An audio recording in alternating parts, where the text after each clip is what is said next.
L'équipe, j'espère que vous allez bien. Aujourd'hui on se retrouve pour aborder le choc Barça-Inter. Peu importe la compétition, un groupe de la mort fait toujours des dégâts chez un gros. Cette année, Barcelone est bien parti pour subir. Dans une fin de match à couper le souffle, les hommes de Xavi ont frôlé l'élimination, certes, mais pointent à la 3ème place avec 3 points de retard sur l'adversaire du soir après la double confrontation. Ce qui veut dire que si l'Inter remporte un de ces 2 derniers matchs, c'est fini.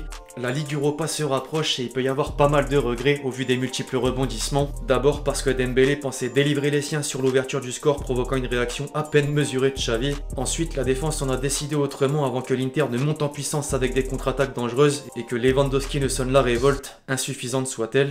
Certains rejettent la faute sur les absences, Koundé, Araujo, Christensen entre autres, sauf que l'Inter a joué sans Lukaku et sans Brozovic. Bref, cette 4ème journée aura des conséquences et même au-delà du sportif. Sur l'aspect économique, une retombée en C3 serait synonyme d'une perte de plus de 20 millions d'euros de revenus. Connaissant la situation, ce serait un coup dur. Alors on va revenir sur cette soirée, il y a pas mal de choses à dire et ça permet au passage de patienter en attendant les autres compétitions européennes et les championnats. Le week-end de Classico arrive et c'est le moment de s'inscrire sur Betclic si c'est pas encore fait. D'autant que pour le rappel, vous avez la possibilité de débuter avec 100 € sur le premier pari avec le code LEXCITY. Il faut bien sûr être majeur et faites très attention à tous les risques.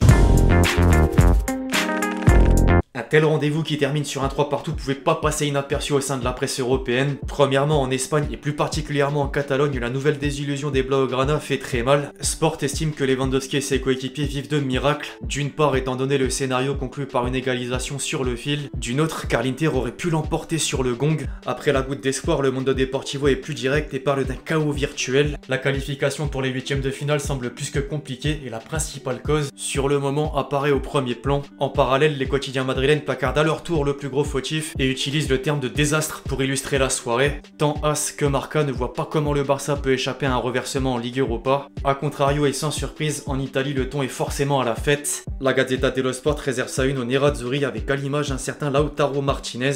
C'était une nuit magique. Tuttosport préfère faire un gros plan sur la crise qui touche la Juve. Pour autant, l'Inter a le droit à son encart suite au show réalisé à Barcelone. Idem d'ailleurs pour le Quotidiano Sportivo qui parle d'abord de Naples. Le Napoli vole avant de dire que l'Inter court.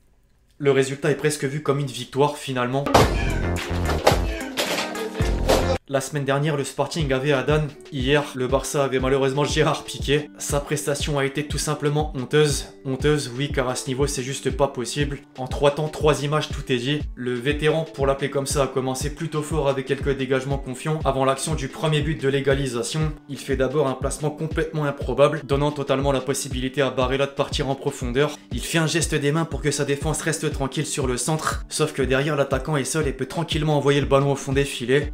Il a vraiment fait de multiples erreurs en termes de positionnement et de tacle, sans oublier un presque CSC où Ter Stegen a dû s'interposer. Être à ce point mis en difficulté dans un match de Ligue des Champions qui plus est à enjeu oblige à dire une chose. Merci pour tout piquer, là faut arrêter. D'ailleurs c'est une phrase qu'on peut déjà commencer à chuchoter pour un certain Sergio Busquets. Son expérience et sa qualité dans l'entrejeu sont censés apporter un gros plus à l'équipe. Pourtant le capitaine devenait plus un boulet au fil de la rencontre. Sa perte de balle au début de l'action qui permet à l'Inter de prendre l'avantage une première fois en atteste. Enfin il y avait matière à désigner plein de joueurs. Seulement Marcos Alonso ressort plus largement. Si la défense entière a eu du mal à faire face aux attaques de l'Inter, lui, à titre personnel, en a bavé devant Dumfries sur son côté. Il a manqué de rythme à coup sûr, montré beaucoup de faiblesses défensives et est probablement le seul joueur constamment décevant du match. Il n'y a pas beaucoup de choses à retenir de bon, ça c'est clair. Concernant les tops, ensuite j'en ai déjà mentionné un grâce à la presse italienne, Lautaro Martinez.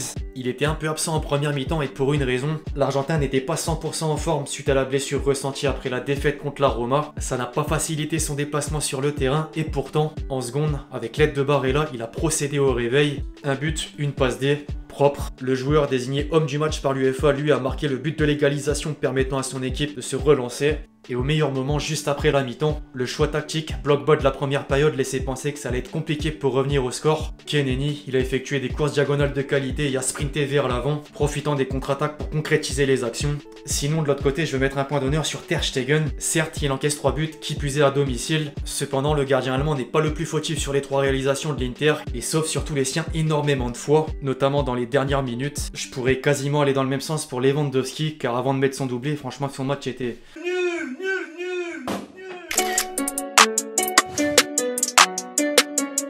Alors des faits de match dans ce Barça-Inter, on pourrait en sortir tellement, mais s'il faut en ressortir un, c'est clairement celui-ci. On est à 2 minutes du coup de sifflet final. Aslani, entré en jeu, arrive en face à face, a la possibilité de faire la passe à son coéquipier à gauche, sauf qu'il choisit d'y aller seul, tire, Ter Stegen l'arrête, et le score en reste là. Le club italien pouvait tuer le Barça une bonne fois pour toutes. Dommage.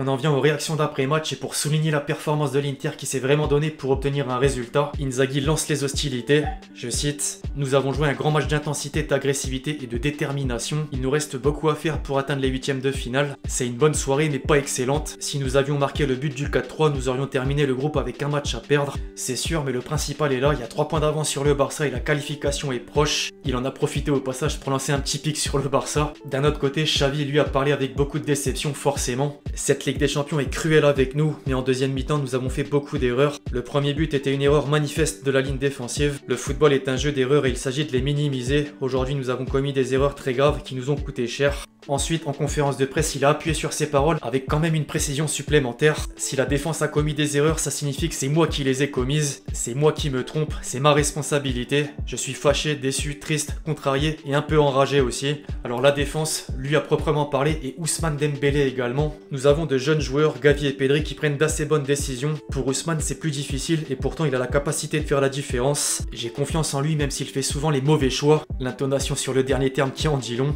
Il va vite falloir essayer d'oublier parce que dans quelques jours il y a un match capital, il l'a justement mentionné. On va changer d'état d'esprit, se préparer pour le Classico et penser à la Liga, étant donné que c'est devenu très compliqué en Ligue des Champions. Pour rester dans le thème, on pouvait attendre qu'un Sergio Busquets, en tant que patron, soit rassurant pour ses troupes, sauf que le noir sur blanc parle pour moi. Il est clair que ce résultat nous affectera pour le El Clasico. Hashtag analyse. Personnellement, j'ai mieux aimé la déclaration d'un certain Robert Lewandowski. Aujourd'hui, nous voulions marquer de quelconque manière, tellement que nous avons oublié ce qui se passait en défense. Il pointe du doigt le secteur défensif, a raison pour le coup. En tout cas, les Barcelonais vivent une situation compliquée. Juan Laporta, le président, serait furieux contre Xavi. Xavi, à son tour, s'est énervé contre quelques joueurs. Les joueurs, eux, étaient furieux contre tout le monde. Alors il va falloir se concentrer sur le Classico, mais ensuite, prendre des décisions. En dehors des principaux acteurs, le Barça a aussi pris 2 balles perdues. 2 balles perdues effectivement. D'abord chez les consultants avec la légende Seedorf. Je cite, Barcelone a cette habitude de faire pression sur l'arbitre. Xavi devrait faire preuve de respect. C'était la même chose quand il était joueur, ça fait partie de leur culture. Avant la mise en place de la VAR, ça faisait ses effets, mais maintenant beaucoup moins. Venant d'un ancien joueur de l'Inter, ça se tient, mais je pense qu'il fait partie des fervents du UEFA Lona, Barça, etc. Ensuite Messi. Alors certains vont me dire rien de surprenant, il fait que de liker un post d'un de ses coéquipiers en sélection. Certes, mais l'adversaire ça reste le Barça, son club de cœur. Voilà, après ce qui fait le plus mal, c'est par rapport aux supporters. Le Camp Nou a accueilli 92 000 personnes. Ils ont donné de la voix avant le match pour l'arrivée du bus et dans le stade pour au final presque se diriger vers la Ligue Europa. Les interistes en déplacement ont fait pas mal aussi.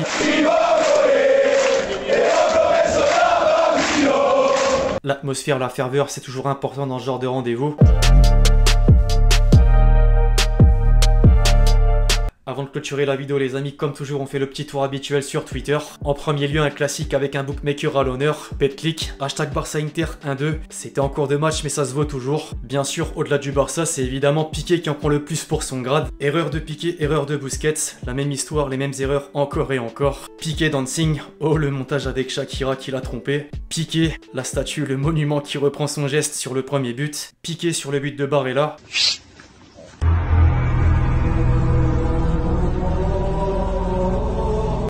Ça me fume. La défense Eric Garcia Piqué, pareil que le barrage de Cestadier dans un stade, inefficace. Enfin, j'ai sélectionné un tweet anecdotique car c'est réel et pas seulement une blague. En 2020, lorsque le Barça commençait sa crise, Piqué avait dit que pour changer la dynamique, s'il fallait partir, il partirait.